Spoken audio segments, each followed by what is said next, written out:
Section 138 negotiable instrument act, ये वाला criminal case जब आपके ऊपर फाइल होगा ना, तब आपको बहुत सोच समझ करके डिफेंस प्रिपेयर करना पड़ता है। 2015 के बाद से पूरा चीज बदल चुका है, जरा इसको ध्यान से सुनिए, क्योंकि ये केस, ये चेक बाउंस केस बहुत ही टेक्निकल इन नेचर होता है।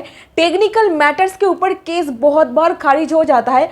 तो यहीं पर एक लेटेस्ट सुप्रीम कोर्ट ऑर्डर के बारे में बात करूंगी, जहां पर बहुत ही इंपॉर्टेंट एक ऑब्जर्वेशन दिया गया है। 25 जुलाई 2025 को ये ऑर्डर आया है। अब देखिए, ये सुनने में जितना आसान लगता है, ये करना उतना आसान है नहीं। देखिए, चेक बाउंस केस जब हम लोग कोर्ट में फाइल करते हैं, उस परिस्थिति में दो चीज सबसे ज्यादा इंपॉर्टेंट रोल प्ले करता है। सबसे पहला, लीगल नोटिस सही समय पर सही टाइम के अंदर भेजा गया था कि नहीं, नंबर 1। Number 2, territorial jurisdiction. अब ये चीज क्या है?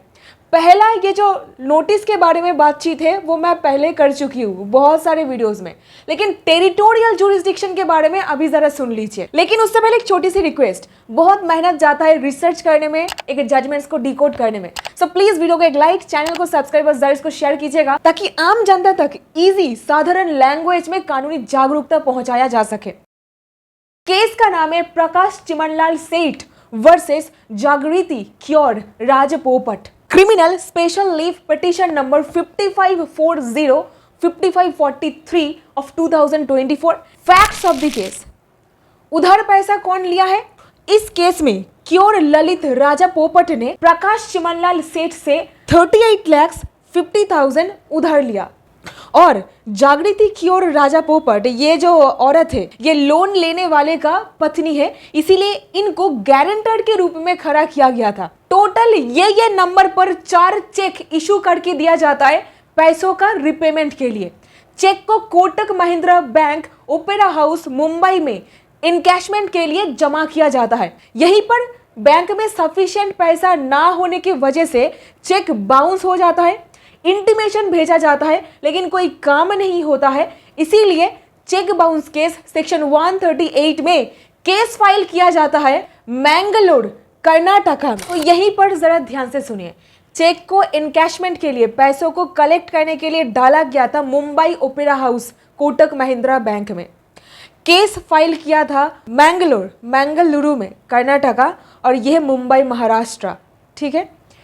तो यहीं पर जब फर्स्ट क्लास मजिस्ट्रेट जब केस का सुनवाई कर रहे थे मैंगलोर फोर्थ कोर्ट, उन्होंने इस पर्टिकुलर चेक बाउंस केस को देखते हुए कंप्लेंट को रिटर्न कर देते हैं।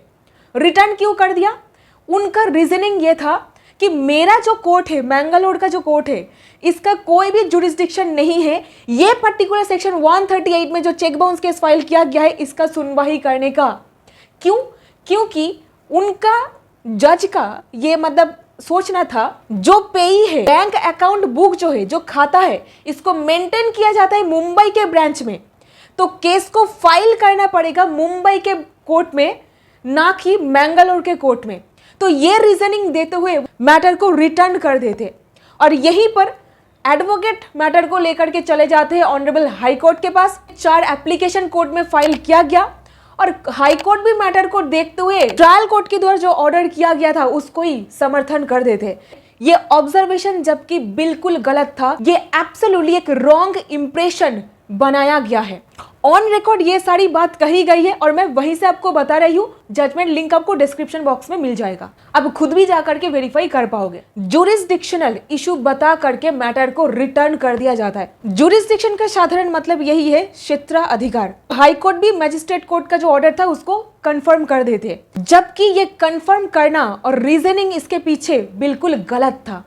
क्योंकि section 142 subsection 2 clause A of the negotiable instrument act, ये रूल 2015 के अमेंडमेंट के बाद ही आया था, एक्ट के साफ खिलाफ था। अभी मैटर पहुंच गया है सुप्रीम कोर्ट के सामने।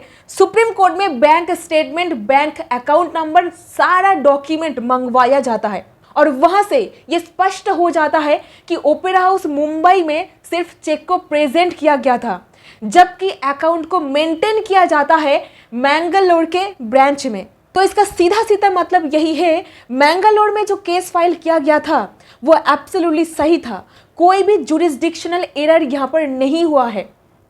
क्योंकि प्रावधान section 142 subsection 2 clause A of the negotiable instrument act बीच में आएगा और इसका कहना यह है जहां पर पेई के द्वारा अकाउंट को मेंटेन किया जाता है, अकाउंट खाता हैंडल किया जाता है, वहां पर केस को फाइल करना पड़ेगा, ना कि वहां पर जहां पर चेक को इनकैशमेंट के लिए प्रेजेंट किया गया था। आई बात समझ में? ये कहा गया है सेक्शन में, जो मैं आपको सिंपल भाषा में बता रही हूं। तो मैटर अभी इंटरेस्टिंग हो चुका है, केस को लड़ा जा रहा है जजमेंट्स का सहारा लेते लेते। तो सुप्रीम कोर्ट ऑफ इंडिया के एक लैंडमार्क जजमेंट का सहारा लिया गया, जिसका नाम है कंप्लेनेंट पार्टी के द्वारा, that is Bridgestone India private limited versus Inderpal Singh. इस जजमेंट को आप नोट करके रख सकते हो, ये बड़ी काम की है। और यहीं पर फाइनल ऑब्जर्वेशन, इस पर्टिकुलर केस में सुप्रीम कोर्ट ने अफर्म किया, ये रूल आया था 2015 के कानून में अमेंडमेंट के बाद। यहां पर कहा गया कि अगर चेक पेई ने अपने ब्रांच में डिपॉजिट किया है पैसा लेने के लिए, तो उस ब्रांच के एरिया का कोर्ट केस को सुनेगा। तो यहीं पर सेक्शन 138 नेगोशिएबल इंस्ट्रूमेंट एक्ट में अगर आपको चेक बाउंस केस फाइल करना है, ये एक वेल एस्टैब्लिश्ड प्रिंसिपल है, फाइनल ऑर्डर में लिखी गई।